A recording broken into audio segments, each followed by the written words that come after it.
उसके लिए पूरी टीम आपको अपडेट करनी होगी। अपने जो नया टीम है वो आपके नए सिस्टम को रन करेगा और आपका पुराना जो ओल्ड टीम है वो आपकी पुरानी टीम को, तो इस वजह से वो ज्यादा कॉस्टली हो जाती है। समझ में आई बात? Can give other examples of what? Other examples of what? अच्छा, फेस कन्वर्जन को रिपीट करूं, ठीक है। ठीक है जी, ये लो शहजादे, ये रिपीट कर देता हूँ। ये आपके पास एक ऑर्गेनाइजेशन है, वो क्या करता है, वो कर मैं इसको ऑन करूँ सर, इफ से फॉर एग्जांपल आपका जो डिपार्टमेंट है उसके सॉरी आपका ऑर्गेनाइजेशन है उसमें मल्टीपल डिपार्टमेंट्स हैं। मैं इंडिया में एक स्कूल है जिसमें 50,000 तक के स्टूडेंट्स हैं। आई डोंट नो, मैंने यूट्यूब पे देखा था। अब 50,000 स्टूडेंट्स का डेटा वो कैसे मेंटेन करेगा? उसका एडमिशन डिपार्टमेंट में भी कम से कम 200-300 बंदे होंगे। इसी तरह एग्जाम डिपार्टमेंट में भी 300-400 बंदे होंगे। Biggest school in the world, मैंने यूट्यूब पे देखा था कहीं पे। अकाउंट में भी कम से कम 300-400 तो होंगे। अब आप इस पूरे स्कूल के लिए क्या बना रहे हैं? डेटाबेस बना रहे हैं। तो आपके पास एक टेक्निक तो ये थी कि आप इसको डायरेक्ट इम्प्लीमेंट कर दें, मतलब डायरेक्ट इम्प्लीमेंटेशन का, कि पुराना सिस्टम छोड़ के नया स्टार्ट कर लें, या दोनों को एक साथ यूज करते करते एक ऐसे पॉइंट तक यूज करें कि जिस पॉइंट तक आपके नया और पुराना दोनों सिस्टम का डेटा क्या हो, सिंक्रोनाइज हो जाए, मैच हो जाए किसी एक पॉइंट पे। और थर्ड क्या है कि आप फेस्ड कन्वर्जन करें, फेस्ड इम्प्लीमेंटेशन करें, कि पहले एडमिशन डिपार्टमेंट को हम कन्वर्ट कर देते हैं, वो हो जाएगा, तो फिर एग्जाम को और फिर अकाउंट को। इस टेक्निक को हम कहते हैं फेस्ड कन्वर्जन। कि पहला डिपार्टमेंट जो डेटाबेस सिस्टम पे आएगा वो एडमिशन होगा, उसके बाद एग्जाम्स डिपार्टमेंट होगा, और उसके बाद अकाउंट डिपार्टमेंट होगा। ये भी एक टेक्निक है फॉर इम्प्लीमेंटेशन और implementing a database system in an organisation. लेकिन मैंने ये कहा कि जब आप चलो मैंने इसको सेलेक्ट कर, इसके पहले मैं इसको इम्प्लीमेंट करूंगा, इस डिपार्टमेंट का डेटा मैं डेटाबेस पे डाल के डेटाबेस इम्प्लीमेंट करूंगा एडमिशन डिपार्टमेंट में। तो वो जब आप एक डिपार्टमेंट सेलेक्ट करते हैं तो इस यहाँ पे एडमिशन डिपार्टमेंट में डेटाबेस अप्रोच इंप्लीमेंट करने के लिए आप इनसाइड इस टेक्निक फेस कन्वर्जन के अंदर, तो आपके पास ऑप्शन है कि आप इस नए सिस्टम, ये जो नया डिपार्टमेंट जो है एडमिशन, इसको जब आप कन्वर्ट करते हैं तो या आप फिर पैरेलल यूज करते हैं या डायरेक्ट यूज करते हैं। फेस्ड कन्वर्जन के अंदर दो अप्रोचेज यूज होती हैं। कि आप इस एडमिशन डिपार्टमेंट को डायरेक्ट भी कन्वर्ट कर सकते हैं, जिसका मतलब कि इसमें जो एडमिशन डिपार्टमेंट पुराना सिस्टम यूज हो रहा था उसको आप वो कर दें, छोड़ दें और नए सिस्टम को यूज करना स्टार्ट कर दें। एक तो ये टेक्निक है। दूसरा क्या है कि दोनों में मतलब एडमिशन डिपार्टमेंट के अंदर जो पुराना सिस्टम यूज हो रहा था वो भी यूज करते जाएं, और ये जो नया सिस्टम आपने बनाया है इसको भी इस डिपार्टमेंट के अंदर आप यूज करें विद न्यू टीम। तो क्या होगा कि आप इस फेस्ड कन्वर्जन के अंदर हम एक एक एक डिपार्टमेंट को कन्वर्ट करें, इंप्लीमेंट करें डेटाबेस को, लेकिन या वो तो डायरेक्ट इम्प्लीमेंटेशन के थ्रू होगा या पैरेलल के थ्रू होगा, लेकिन पूरे ऑर्गेनाइजेशन में नहीं कर रहे हैं, इसीलिए इसको कंपोनेंट बाय कंपोनेंट कहते हैं या इसको फेस्ड कन्वर्जन कहते हैं। आई होप आपको समझ आ गई होगी। आप मुझे अभी मैसेज करके बताएं कि फिर वो मैं जी।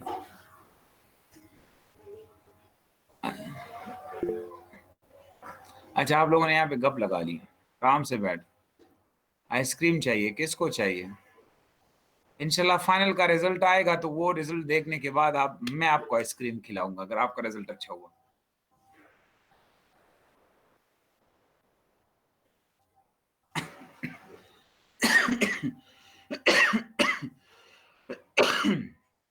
जी, एनी क्वेश्चन? Clear, good. अब लास्ट में है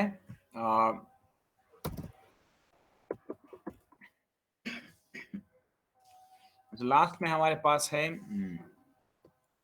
पायलट कन्वर्जन। ये हमारे पास क्या होता है, इसको pilot conversion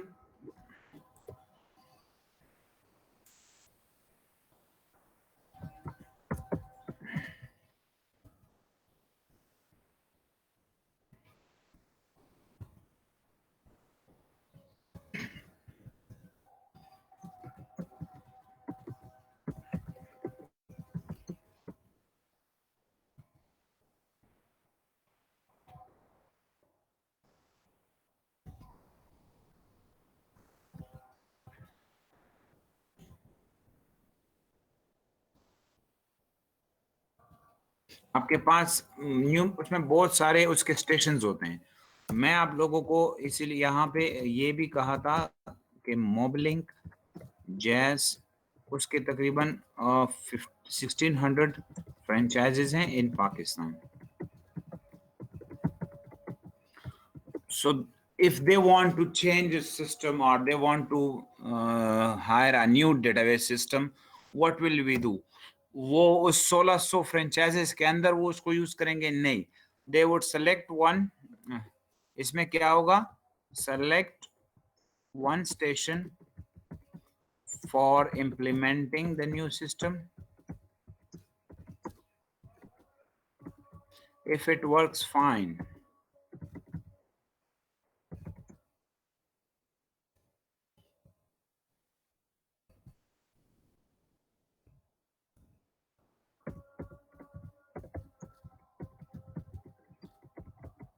then the newly developed system will be implemented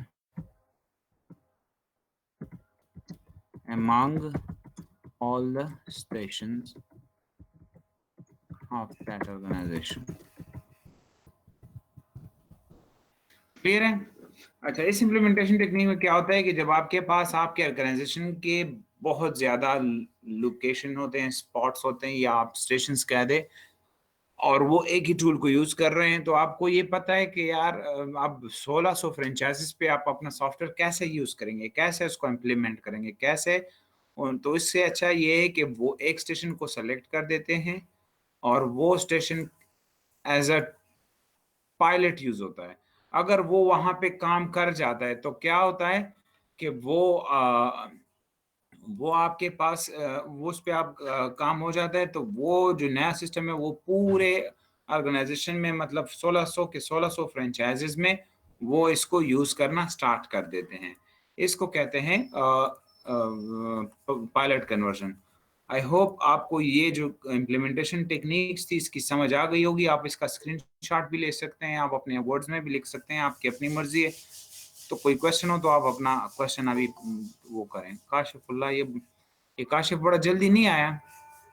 अच्छा जी, हाँ, ये तो नहीं, पैरेलल में कैसे आता है पैरेलल शिजादो? वो पैरेलल ये टेक्निक, आप बात को समझ नहीं रहे हैं। पैरेलल टेक्निक पूरे ऑर्गेनाइजेशन में होती है, लेकिन ये जो आप पायलट की बात कर रहे हैं, पायलट एक स्टेशन पे होगा, एक जगह पे टेस्ट होगा, इसलिए ये उनसे डिफरेंट है। आई बात समझ में? पैरेलल फॉर एग्जांपल, आपका एक कॉलेज है, आपका ये यूनिवर्सिटी है, सीकॉज यूनिवर्सिटी में, तो सीकॉज यूनिवर्सिटी के लिए आपके पास और उसके और फ्रेंचाइज या और स्टेशंस तो नहीं है। तो क्या होगा कि इसके लिए जब सिस्टम वो होगा, इम्प्लीमेंट होगा, तो वो उस ऑर्गेनाइजेशन में होगा, लेकिन आपके पास अगर स्टेशन ज्यादा हो तो फिर क्या होगा, फिर आप पायलट कन्वर्जन यूज करेंगे।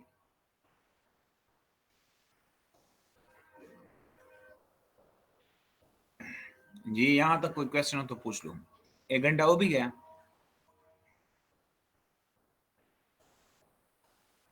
हाँ जी, कोई क्वेश्चन है? या तो आप हाँ करें या ना करें। अच्छा जी,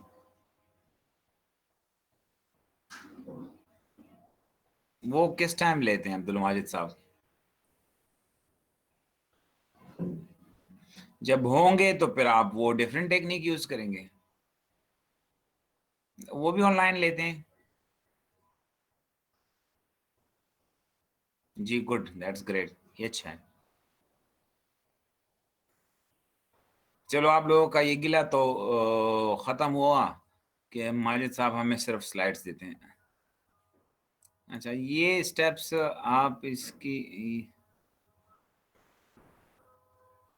अच्छा, ये तो मैं अभी देख रहा हूँ कि इसमें ये जो कमेंट्स हैं आप लोग पढ़ लें, इंशाल्लाह कुछ कम ज़्यादा हुआ तो आप मुझे बता दें, फिर मैं क्वेश्चन कर लूँगा। सब्र कर, ये स्लाइड्स देखूँ शिजादो।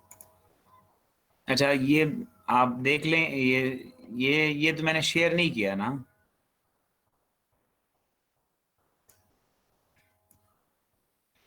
जी, ये स्लाइड तो मैंने शेयर नहीं की है मेरे ख्याल में। मैं इस तरह कर लेता हूँ, यहीं पे ही अपलोड कर देता हूँ, या सबर कर इसको नरेट कर दूंगा, इसको नरेट कर दूंगा। जिससे ज्यादा कोई क्वेश्चन हो तो पूछ लो। जी कोई क्वेश्चन नहीं है।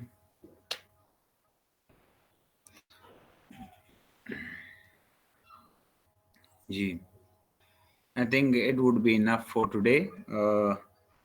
जो क्वेश्चन हो तो आपको मैंने अपने क्लासरूम में चारों के चारों कॉन्टेक्ट्स दिए हैं। लॉजिकल, कंसेप्चुअल या वर्चुअल डिजाइन होता है शिजादे। इसमें ये होगा, किधर वो स्लाइड तो मैंने बंद ही कर दी, चलो अरे वेट करो।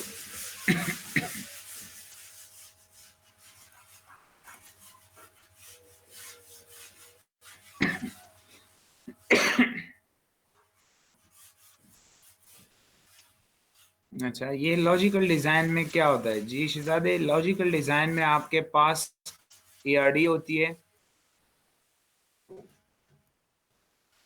और या डीएफडी होती है। आप स्टार्ट से नहीं थे ना, इसलिए आपको ज़्यादा समझ नहीं आ रही। हम प्रॉब्लम्स आइडेंटिफाई करते हैं, उन प्रॉब्लम्स की सॉल्यूशंस को सजेस्ट करते हैं, और उस सॉल्यूशन के बेस पे हम एंटिटी रो डायग्राम में, जिसमें आपके पास एंटिटीज होती हैं, एट्रीब्यूट्स हो सकती हैं, एंटिटीज होती हैं, एट्रीब्यूट्स होती हैं, और रिलेशनशिप होता है। ये तीन चीजें ईआरडी के अंदर होती है। डेटा फ्लो डायग्राम होता है कि आपका डेटा आपके ऑर्गेनाइजेशन के अंदर किस तरह फ्लो करेगा। तीन लेवल्स होते हैं, लेवल 0, लेवल 1 और लेवल 2। ये तीन लेवल्स की डीएफडी होती है। इंशाल्लाह आगे जाके ये सारी चीजें एक्सप्लेन होगी। एंटिटीज क्या होती है आप पढ़ चुके हैं, एट्रीब्यूट्स क्या होते हैं आपने ये भी पढ़ लिया है। तो लॉजिकल डिजाइन में हम ईआरडी और डीएफडी बनाते हैं। अब होता क्या है logical design? Logical design is basically a blueprint of a database system. Simple is that. It's a conceptual और वर्चुअल, इसमें आप वर्चुअलिटी पे ज्यादा काम करते हैं, इसका कोई फिजिकल एग्जिस्टेंस नहीं होता। क्लियर है जीशान?